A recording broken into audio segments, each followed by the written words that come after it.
Rashtrawadi Congress party Sharad Pawar गट की कार्यकारी अध्यक्ष और सांसद सुप्रिया सुळे ने नागपुर दौरे के दौरान पार्टी के संभावित विलय को लेकर चल रही चर्चाओं पर बड़ा बयान दिया है। सुप्रिया सुळे ने साफ कहा कि पार्टी के विलय की खबरें पूरी तरह अफवाह है।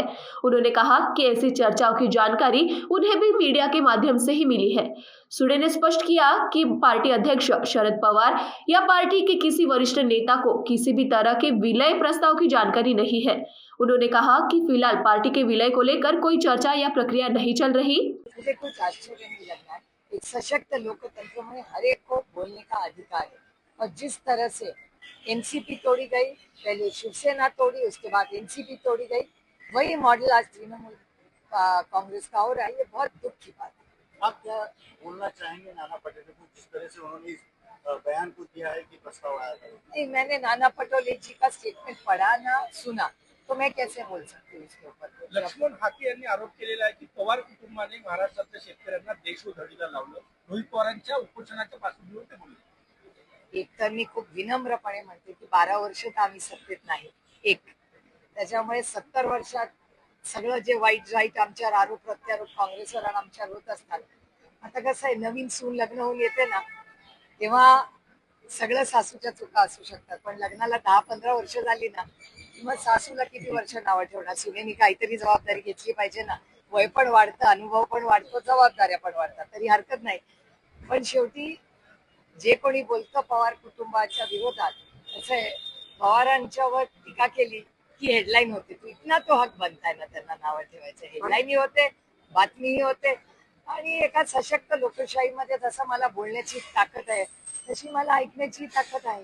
काही तुम्ही अमरावती जिल्ह्यात जाता, संत्रा उत्पादक शेतकरी अडचणीत आहे. आता उन्हामुळे पीक खराब झालेलं, दुसरं निर्यात बंदी झालेली आहे, 90% संत्रा जात नाही आहे.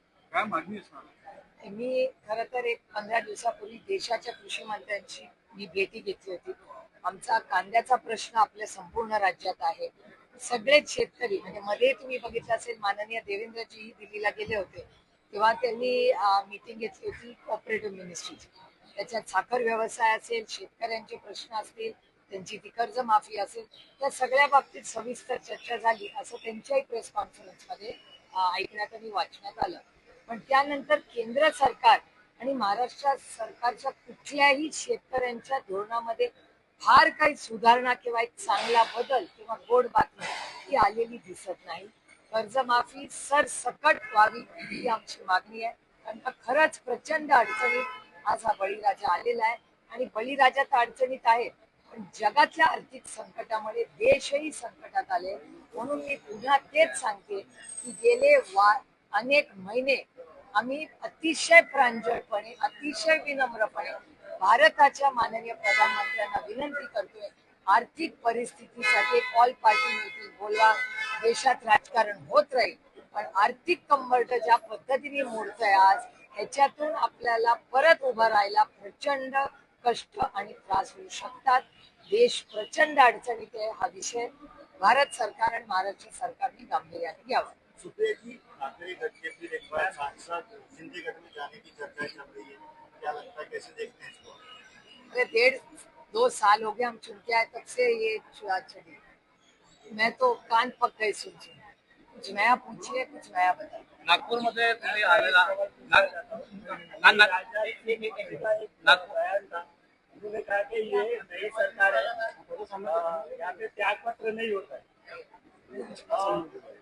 यूपीए में होता था. मतलब हम चाहे जो भी करेंगे हमारी मर्जी का है, हम कोई त्याग पत्र नहीं देंगे, हम जो करेंगे वही चलेगा. क्या ये सही है?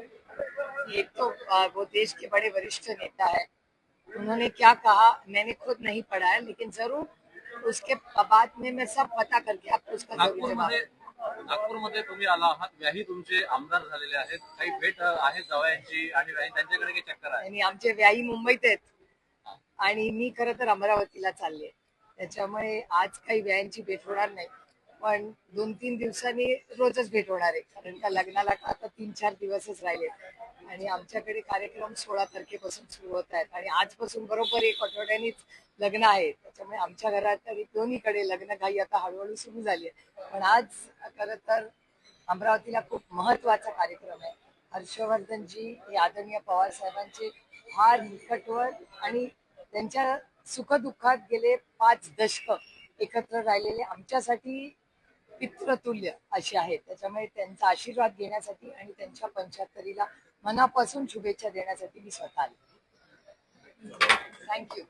अध्यक्ष आहे तो काँग्रेसमध्ये विलीन व्हावा अशी चर्चा देशभरात सुरू आहे. तुमची अधिकृत प्रतिक्रिया काय खासदार म्हणून? मी तुमच्याच कडून ही गोष्ट ऐकते. मला याच्याबद्दल काहीच माहिती नाही, तुमच्याच कडून ऐकते.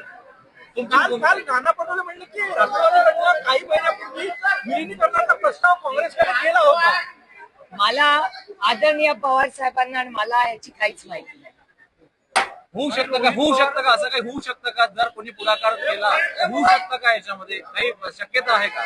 आता तरी राज्य आणि देशासमोर देशाची आर्थिक परिस्थिती, अडचणीत आलेला शेतकरी, खूप मोठी महागाई, बेरोजगारी आणि प्रचंड देशात होणारा भ्रष्टाचार, या सगळ्या परिस्थितीवर मात करणं हे याचं प्राधान्य आहे. मागच्या आठवड्यात इंडिया अलायन्सची एक मीटिंग झाली, त्याच्यात आमची सविस्तर चर्चा आर्थिक परिस्थितीबद्दल झाली आणि वारंवार राष्ट्रवादी काँग्रेस पक्ष, शरदचंद्र पवार याची भूमिका राहिलेली आहे की या आर्थिक संकटात त्याच्यातून देश जातोय.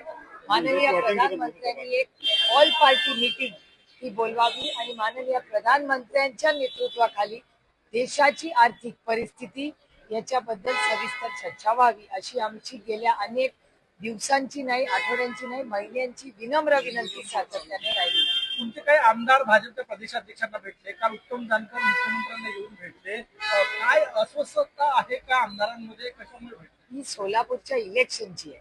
2 आमदार आणि एकतर देशाच्या सगळ्या मंत्र्यांना मी स्वतः दर आठवड्याला भेटते, म्हणून काय अस्वस्थता असते का? काल मी विनोद तावडेंबरोबर पूर्ण दिवस होते जेपीसी मध्ये, म्हणून काय अस्वस्थता थोडी असते?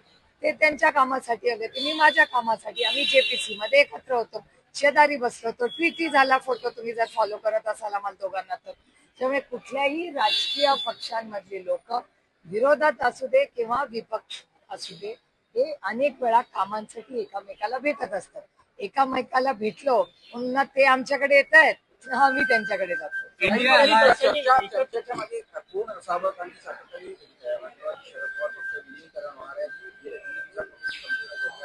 यामागे काही कोणाचं षडयंत्र आहे किंवा काही वाटतंय का? काय मी तुम्हाला खरंच म्हणजे आदरणीय पवार साहेब, मी माननीय जयंत पाटील, शशिकांत शिंदे, आमचे आमदार, खासदार, पदाधिकारी, आम्हाला कुणालाच कोणी कॉन्टॅक्ट केलेला नाहीये आणि आम्ही कुणाला कॉन्टॅक्ट केलं नाहीये. त्याच्यामुळे ही बातमी कुठून सुरू झाली, तुम्हाला कोणी सांगितली, हे तुम्हाला माझ्यापेक्षा जास्त माहिती. तृणमूलमध्ये सध्याच्या घडामोडी आहे, त्या पार्श्वभूमीवर चर्चा सुरू झाल्या. संजय राऊत यांची पण काही वेगळी त्यामुळे या चर्चांना तृणमूल काँग्रेसचं मला माहिती नाही, कारण का तृणमूल काँग्रेसची जी मीटिंग सोनियाजींवर झाली त्याच्यात 2च लोक होते. सोनियाजी स्वतः होत्या आणि ममता दिदी होत्या.